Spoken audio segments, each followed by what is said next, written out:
ભાવનગરના મહુવામાં પીજીવીસીએલની બેદરકારી, નેસવડ ચોકડી નજીક પ્રી મોન્સૂન કામગીરીમાં બેદરકારી.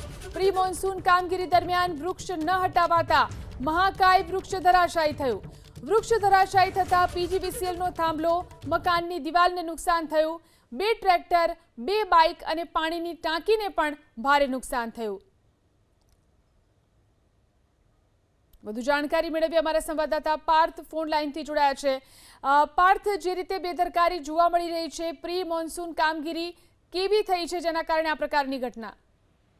જો આમ તો સામાન્ય રીતે ભાવનગર જિલ્લામાં પ્રી મોન્સૂનની કામગીરી 15 દિવસ અગાઉ શરૂ થઈ જતી હોય છે અને જે સમયાંતરે પીજીવીસીએલ છે તેઓ મરામત કરતા હોય છે, પરંતુ આમ છતાં ભાવનગરનું જે મહુવા તાલુકો આવેલો છે કે જ્યાં પ્રી મોન્સૂનની બેદરકારી જોવા મળી રહી છે, એટલા માટે કે જે પ્રી મોન્સૂનની કામગીરી દરમિયાન જે વૃક્ષો કાપવાના હોય છે, જે પીજીવીસીએલના વીજપોલ પાસે ના વૃક્ષો હોય છે તે હટાવવાના હોય છે, પરંતુ આ કામ થયું નથી, જેના કારણે મહુવાનું જે નેસવડ ચોકડી આવેલી છે કે જ્યાં થોડીવાર એટલે કે 2 કલાક પહેલાનો એક બનાવ સામે આવ્યો છે, જેમાં આશરે 100 વર્ષ જૂનું જે મહાકાય વૃક્ષ હતું કે જે પીજીવીસીએલની જે થાંભલો આવેલો હોય છે તેમને અડીને આ જે વૃક્ષ ઉભું હતું તે અચાનક ધરાશાયી થયું હતું. આ જે ઘટના બની છે તેમાં જે મકાનની દિવાલ, 2 ટ્રેક્ટર, 2 મોટરસાયકલ તેમજ જે પાણીના ટાંકા હતા તેમને ભારે નુકસાન પહોંચ્યું હતું. જોકે સદનસીબે કોઈ જાનહાનિ પહોંચી નથી, પરંતુ સ્થાનિકોનું અને જે મકાન આવેલું છે ત્યાંના સ્થાનિક લોકોનું કહેવું છે કે જો સમયાંતરે પીજીવીસીએલ દ્વારા અગાઉ કામગીરી કરવામાં આવી હોત તો કદાચ આ પ્રકારની ઘટના છે તે ન બની હોત.